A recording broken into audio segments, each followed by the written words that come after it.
fínú dídùn yin Olúwa olóore.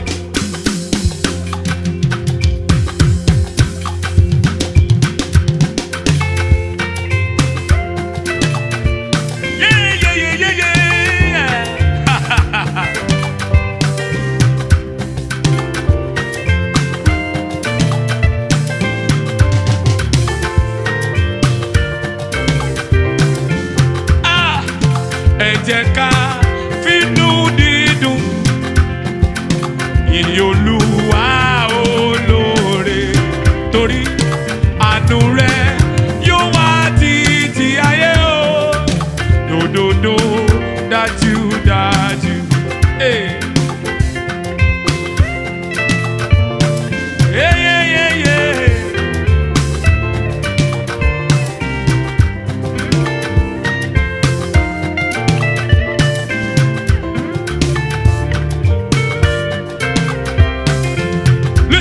Òun nípa agbára rẹ̀, gbogbogbò, oyè àyà ẹ̀túnkọ́ láti bẹ̀rẹ̀ verse 2. A ní òun nípa agbára rẹ̀, ìmọ́lẹ̀ sáyé títún, àánú rẹ̀ yóò wá títí ayé o, lódodo dájúdájú. Listen, ó mọ gbogbo ẹ̀dá láyé, ó pèsè fún àìní wọn.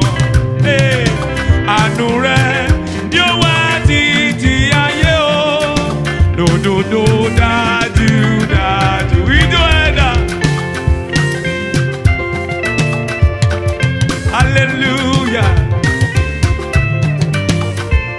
Àánú rẹ̀ yóò wà títí ayé.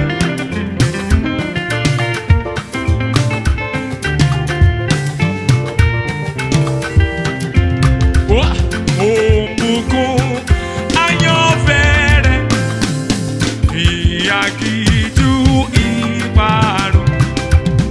Àánú rẹ̀ yóò wà títí ayé o, lódodo dájúdájú. Torí náà ẹ jẹ́ ká fínú dídùn.